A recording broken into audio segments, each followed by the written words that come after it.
Hi BookTube. Today I'm going to be talking about books and numbers and when is there too much of a good thing.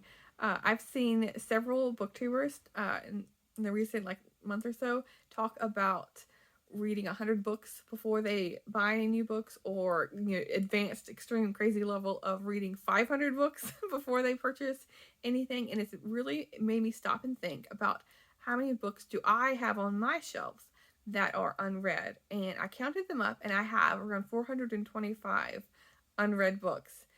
And I don't know how many read books I have on my shelves. It's not that many because I only keep my absolute favorites or something I know I'm going to reread.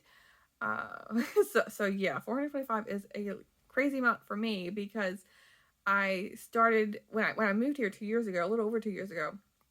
I had half a box of books, so let's say like 20 books that I had. So in 2 years, I went crazy town. Again, I'm speaking from my perspective here. I also decided to look through just this year of how many books that I owned have I read, and so I read 400 books so far this year, and I read around, I think 160 or so of my own books. But I know I didn't purchase 160 books this year, and so it just made me want to ask. Really, I'm making this video to ask you guys, how many books do you have sitting on your shelves, and are they staring at you guiltily, or are you fine with that number? Or I'm just wondering, what's the average reader's ratio there of read to unread, and when is there too much of a good thing? Like I was saying, because for me, my comfort level, I feel like would be 50. I think 50 unread would just be perfect, or a little bit less, because I can typically read between 30 and 50 books a month. So if I had 50, then okay, I know I know I can get through them.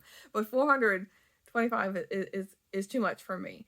And so I want to talk about how I got there, got to this process, got to that number, because it was just in such a short time span ago that I can easily know how that happened.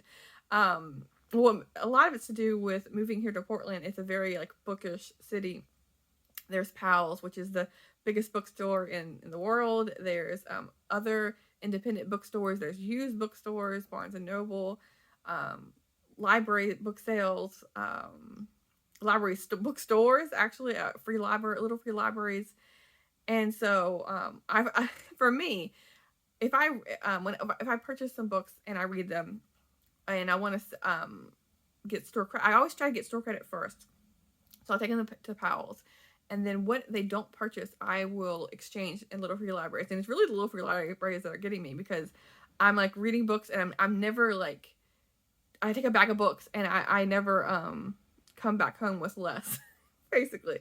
Because if I go to Powell's and I'm there and selling books, then I'm gonna browse. I'm gonna browse while I'm there, and I'm gonna purchase probably the equal amount that they are taking. And then when I go to little free libraries, I'm exchanging 1-to-1 there as well. And so I'm just never decreasing my number. But I think going forward around 2023, I really want to focus on being conscious of what I'm bringing in here. I don't want to, oh, that looks good, and just take it, and especially little free libraries, because they're so easy to do. Say, oh, this looks good, and take it, and then am I actually going to read this soon? And do I really want it? That's the main thing. So let me know the state of your bookshelves, and I will talk to you soon. Thanks, BookTube.